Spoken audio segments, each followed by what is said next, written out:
کسی نے مجھے کہا محرم میں کیوں خوش ہوتا ہے؟ میں نے کہا اس لیے کہ محرم میں قاتلان حسین پر ایک ذرا کا عذاب ہوتا ہے، اور جب کوئی اپنے قاتل کو دیکھے عذاب میں وہ خوش ہوتا ہے یا نہیں ہوتا؟ حسین بڑے خوش ہیں، خاندان حسین خوش ہے جنت میں، اور جنہوں نے حضرت حسین کو شہید کیا وہ کہاں ہیں؟ جہنم میں۔ تو جہنم میں کوئی خوشی کا تصور ہے؟ گرامی قدر سامعین کرام، عزیزان ملت، بزرگان دین، سرفروشان اسلام، میرے عزیز دوستوں، ساتھی اور بزرگوں، فاروق و حسین سیمینارز کے حوالے سے آج کے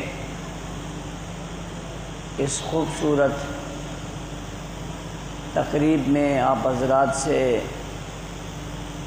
مخاطب ہونے کی سعادت حاصل کر رہا ہوں۔ مجھے اپنی جگہ سے چلے ہوئے 3 گھنٹے ہو گئے،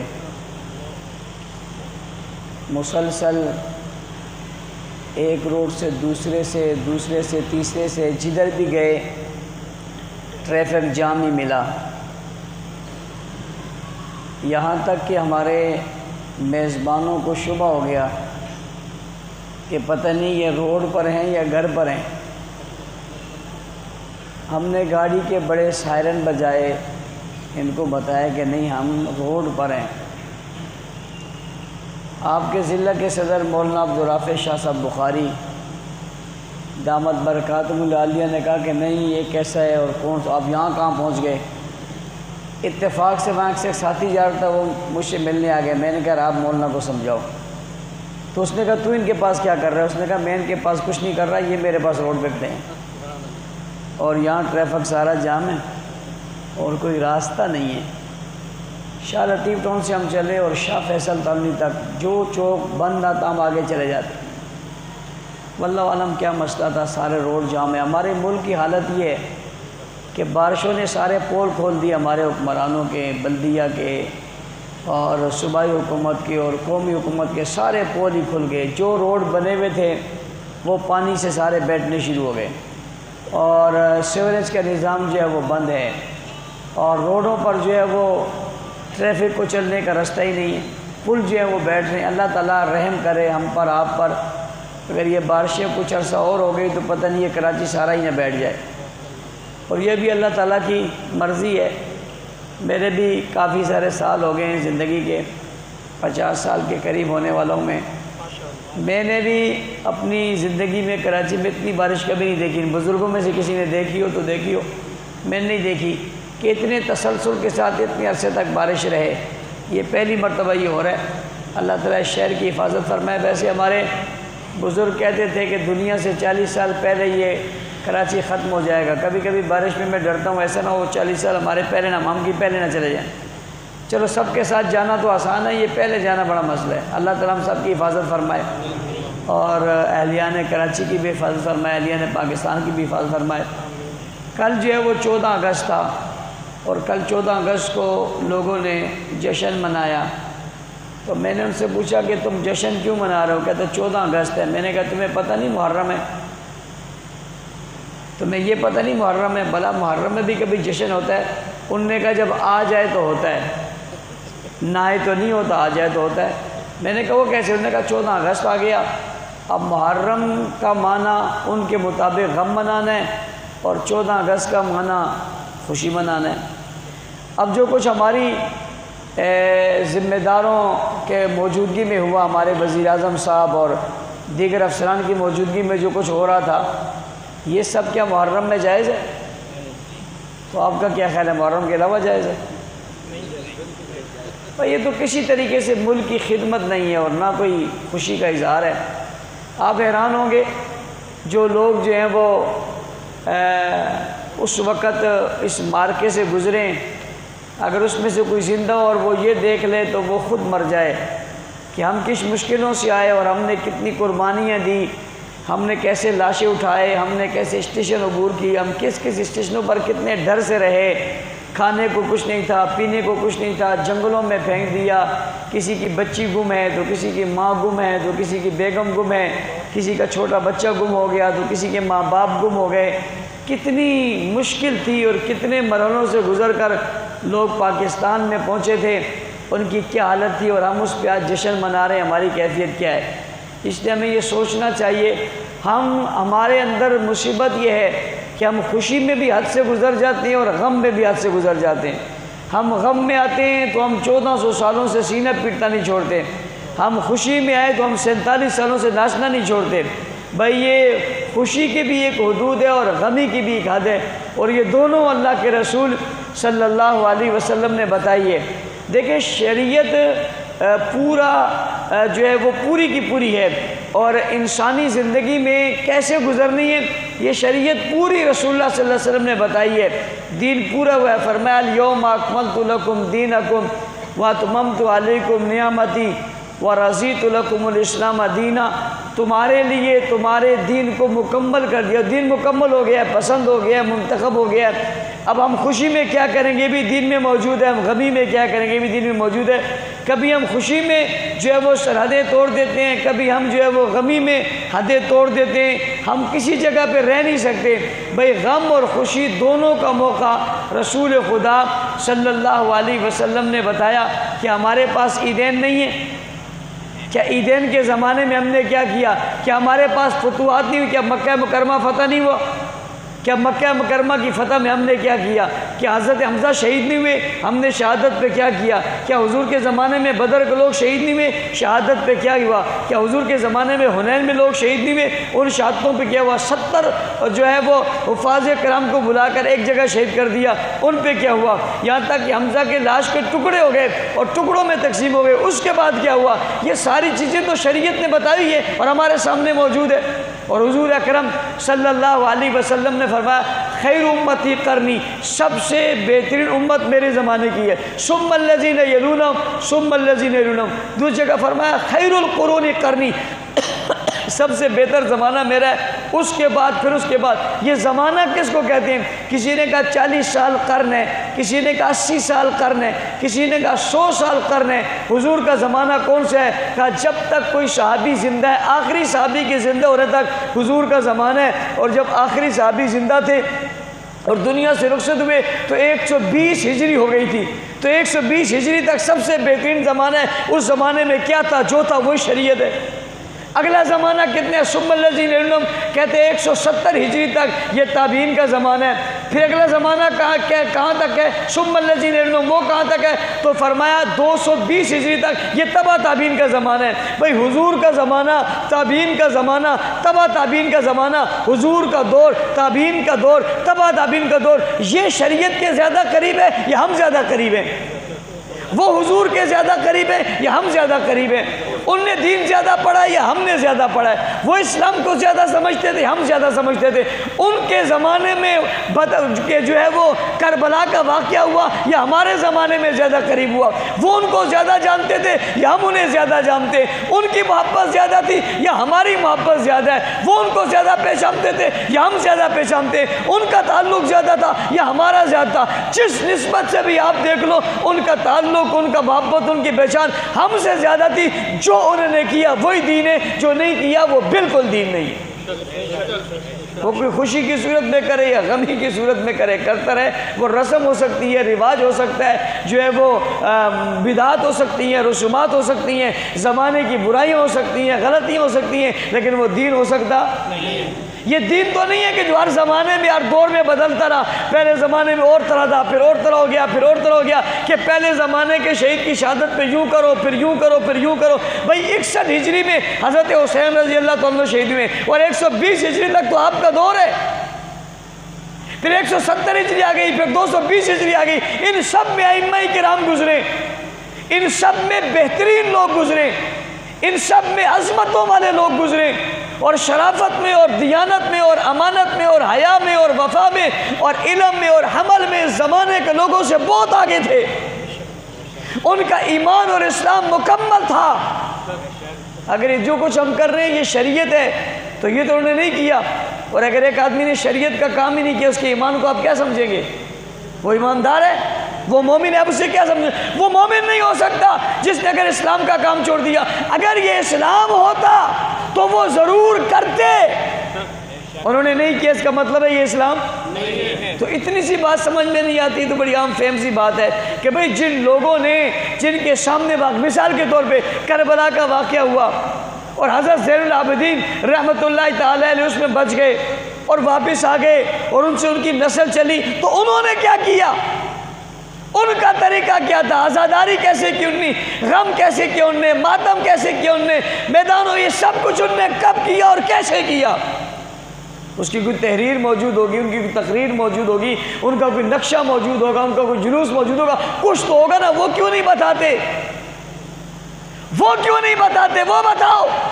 بھئی بتاتا تو آدمی وہاں جہاں ہوتا ہے، جہاں ہو ہی نہیں وہ کیا خاک بتائے گا؟ تو جو کام ائمہ نے نہیں کیا اور اسلاف نے نہیں کیا اور بزرگوں نے نہیں کیا اور اہل بیت نے نہیں کیا اور ان کے گھرانے نے نہیں کیا اور خاندان حسین نے نہیں کیا اور خاندان حسن نے نہیں کیا اور خاندان علی نے نہیں کیا، وہ ہم کر کے یہ کہیں کہ ہم ان سے محبت کرنے والے، یہ سچ ہے یا جھوٹ ہے؟ بات سمجھ آ رہی ہے؟ تو یہ بات ہمیں سمجھنی چاہیے. باقی یہ کہ ان کی محبت کی بات کرو، ان کی محبت کی بات کرو، ان کی محبت کے ترانے گاؤ، ان کی محبت کی عظمت کی بات کرو، یہ تو کرنی چاہیے، اس لیے کہ ان کی بات بتانے سے دین کو روشنی ملتی ہے اور ان کی عظمت بتانے سے ہمیں عظمتیں ملتی ہیں اور ان کی شان بتانے سے شانیں بڑھتی ہیں اور ان کی شان کو سمجھانے سے شانوں میں بلندی آتی ہے. وہ سمجھاؤ، لیکن وہ بتاؤ جو انہوں نے کیا، وہ نہ بتاؤ جو انہوں نے نہیں کیا. ان کے زمانے میں سب ہوا، ان نے پورے کے پورے دین پر عمل کیا. اور کوئی اگر یہ کہے کہ جی وہ زمانے وہ اس لیے باہر نہیں نکلے تھے کہ وہ نکل نہیں سکتے تھے، تو اس کا مطلب یہ ہوا کہ نعوذ باللہ، استغفر اللہ، الیاذ باللہ، اہل بیت ڈرتے تھے کسی سے؟ ان کو کسی کا خوف تھا؟ واللہ کے علاوہ کسی اور سے ڈرتے؟ ہو نہیں سکتا. لہٰذا انہوں نے سب کچھ نہیں کیا، اسے دین نہیں سمجھا. باقی شہادت ایک نعمت ہے، شہادت اللہ کی رحمت ہے. کوئی شہادت پہلی مرتبہ تو کربلا میں نہیں ہوئی، اس سے پہلے بھی لوگ کہتے ہیں ظلم ہوا. مانتا ہوں ظلم ہوا، میں یہ نہیں کہتا کہ ظلم ہوا. پوچھنا چاہتا ہوں جن نے ظلم کیا وہ آج کہاں ہیں؟ بھائی جنہوں نے حضرت حسین رضی اللہ تعالیٰ عنہ کو شہید کیا وہ کہاں ہیں؟ وہ جہنم میں ہیں یا نہیں ہیں؟ بھائی قاتلان حسین کہاں ہیں یا نہیں ہیں؟ اس میں کوئی شک کی بات ہی نہیں ہے. قاتلان حسین یا جہنم میں، اس جہنم میں یا اس جہنم میں، جہنم میں ضرور ہے. قاتلان حسین جہنم میں اور حضرت حسین جنت میں اور خاندان حسین بھی جنت میں. بھئی قاتلان حسین جہنم میں، قاتلان حسین کی اولادیں بھی اور حسین جنت میں، اولاد حسین بھی. میں آپ سے پوچھتا ہوں ایمانداری سے بتاؤ، جنت میں کبھی کسی کو آپ نے غمزدہ دیکھا ہے؟ کبھی آپ نے سنا ایک آدمی جنت میں بھی ہے اور غمزدہ بہت ہے؟ جنت میں کوئی غمزدہ؟ جب غم میں نہیں ہوتا تو وہ کالا لباس نہیں پہنتا، جب غم میں نہیں ہوتا تو کالی پٹی نہیں باندھتا، جب غم میں نہیں ہوتا بابا پھر وہ شور شرابہ نہیں کرتا، غم میں نہیں ہوتا ماتم نہیں کرتا، ہاتھ نہیں اٹھا، کچھ بھی نہیں کرتا. میں نے کہا کیوں نہیں کر رہا ہے؟ کہتے میں تو خوش ہوں. میں نے کہا حضرت حسین آپ خوش ہیں، آپ شہید نہیں ہو گئے؟ میں نے کہا شہادت کون سی غم کی بات ہے جو میں غم کروں گا؟ بھئی اگر میں شہید ہوا ہوں تو میں اپنے نانا سے ملا ہوں، میں شہید ہو کے اپنے بابا سے ملا ہوں، میں تو شہید ہو کے خاتون جنت سیدہ فاطمہ سے ملا ہوں. اور ان لوگوں نے میرا استقبال کیا اور مجھے ساتھ لیا اور ساتھ لے کر چلے گئے. میں نے کہا کہاں لے گئے؟ کہا جنت میں. بھئی جنت میں کبھی غم نہیں آتا، غمگین نہیں ہوتا، غمزدہ کوئی نہیں ہوتا. اور جہنم میں کبھی خوش کوئی نہیں ہوتا. جنت میں روتا کوئی نہیں ہے، جہنم میں ہنستا کوئی نہیں. بھائی بات سمجھنے کی کوشش کرو، جنت میں روتا کوئی نہیں ہے اور جہنم میں ہنستا کوئی نہیں ہے۔ اب روتے کون ہے اور ہنستے کون ہے؟ خود ہی فیصلہ کر دو، جنتی کون ہے اور جہنمی کون ہے۔ بات سمجھ آئی نہیں آئی؟ کوئی مشکل بات تو نہیں ہے، آسان سی بات ہے۔ حسین خوش ہیں، اولاد حسین بھی خوش ہے، آج خاندان حسین بہت خوش ہے، اور محرم میں اور زیادہ خوش ہوتا ہے۔ کسی نے مجھے کہا محرم میں کیوں خوش ہوتا ہے؟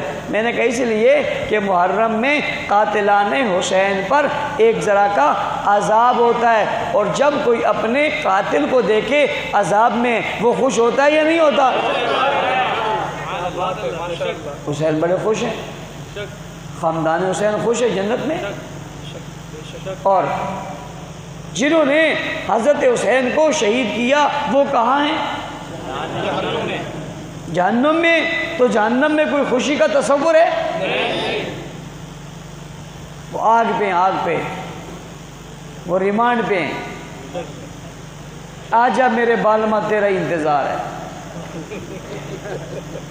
کہ اگر پولیس والا بیٹھا تو اس کو پتہ ہے ریمانڈ لیتے وقت یوں کرتے ہیں، پھر لٹاتے ہیں اور لٹا کے خوب چھترول کرتے ہیں۔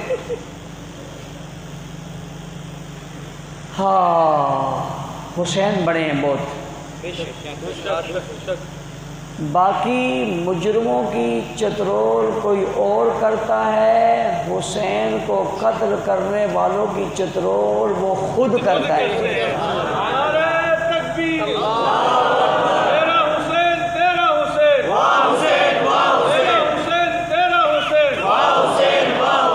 حضرت حسین کا خون قیامت تک ہضم نہیں ہوگا، ہو ہی نہیں سکتا۔ نواسہ رسول کا خون ہے۔ اچھا میں سوچتا ہوں اور میں کہتا بھی رہتا ہوں، میں آپ کو بھی بتانے لگا ہوں کہ یہ لوگوں باقیوں کو بھی تو شہید کرتے وقت دشمن نے ہی شہید کیا،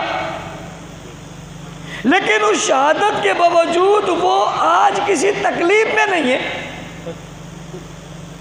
یہ حسین کے قاتل تکلیف میں کیوں ہیں؟ اس لیے کہ باقیوں نے دو بدو مقابلہ کیا، حسین کو دھوکے سے بلایا گیا۔ تو دھوکے بازوں کے لیے ذرا تھوڑا سا انداز مختلف ہے، دھوکے بازوں کے لیے ذرا انداز مختلف ہے۔ باقیوں کی چترول کوئی اور کرتا ہے، دھوکے باز اپنی چترول خود کرتا ہے۔ بات سمجھ آ رہی ہے؟ اس لیے یہ محرم کا مہینہ محبتوں کا مہینہ ہے، اور اس میں حضرت حسین کی شہادت ہوئی، یکم کو حضرت عمر کی شہادت ہوئی۔ ہم محبتیں بتانے کے لیے وہ دونوں پیار اور محبتیں بتاتے ہیں تاکہ لوگوں کے ذہنوں میں بیٹھے اور لوگوں کو سمجھ آئے کہ یہ تو بہت اچھے لوگ تھے، ان کی آپس میں بڑی محبت تھی اور حقیقت میں تھی، اس میں کوئی انکار بھی نہیں ہے۔ اس لیے شہادت کا ذکر کرنا چاہیے، غم میں بھی انتہا سے نہیں گزرنا چاہیے اور خوشی میں بھی انتہا سے نہیں گزرنا چاہیے۔ ان تمام چیزوں کا لحاظ رکھنا چاہیے۔ اللہ تعالی ہم سب کو صراط مستقیم پر چلنے کی توفیق عطا فرمائے۔ ربیع الاول اس میں محرم میں اس مرتبہ اگست 14 کو آ گیا، یعنی 15 کو آ گیا، اور آئندہ یہ 6-7 کو آ جائے گا۔ میں چاہتا تھا یہ 10 کو آ جاتا، لیکن چلو محرم میں تو آئی ہے۔ صرف مسئلہ سمجھانے کے لیے کہ مسئلہ آپ کو سمجھ میں آتا کہ 61 ہجری میں حضرت حسین شہید ہوئے ہیں اور 1447 میں پاکستان آزاد ہوا ہے۔ اب سوچنا یہ پڑے گا کہ غم منائیں یا خوشی منائیں۔ اسی لیے واقعے کے 3 دن بعد یہ تو تیجا ہو رہا ہے، اور آپ نے اتنے باجے بجائے، اتنے باجے بجائے، یہ باجے بنانے والوں کو بھی اللہ ہدایت نصیب فرمائے، پتہ نہیں اس کا کیا بنے گا، لیکن اتنے بجائے اور اتنی خوشی کا اظہار کیا۔ کیا وہ 10 محرم تو میں بھول گیا؟ تو کہنے والوں نے کہا کہ حضرت صاحب 10 محرم بھی تھا، 14 اگست بھی تھا، دونوں چیزیں اکٹھی ہو گئی تو کیا کرنا چاہیے؟ میں نے کہا نہ جو تم نے کیا اس طرح کرنا چاہیے، نہ انہوں نے کیا اس طرح کرنا چاہیے۔ دونوں طرح نہیں کرنا چاہیے، وہاں بھی عقیدت کے اظہار کرنا چاہیے، یہاں بھی اپنی محبت کے اظہار کرنا چاہیے۔ وہاں یہ کہنا چاہیے کہ ہم ان شہادتوں کو سامنے رکھ کر یہ عزم کرتے ہیں کہ دین کے لیے جہاں میں نکلنا پڑا ہم نکلیں گے، یہ عزم دہرائیں۔ اور یہاں بھی کہنا چاہیے کہ جن لوگوں نے جانیں دے کر ملک حاصل کیا، ہم اس مقصد پر پورا اترتے ہوئے لا الہ الا اللہ کے نظام کے نفاذ کی کوشش کریں گے۔ یہ ان کا بھی امر پورا، ہمارا بھی پورا، ورنہ وہ بھی حد سے گئے اور ہم بھی حد سے گئے۔ ہمیں حدود میں رہ کر آگے بڑھنا چاہیے تاکہ ہم اپنے ملک کو مستحکم کر سکیں۔ اللہ تعالیٰ نے عمل کی توفیق عطا فرمائے۔ وآخر دعوانا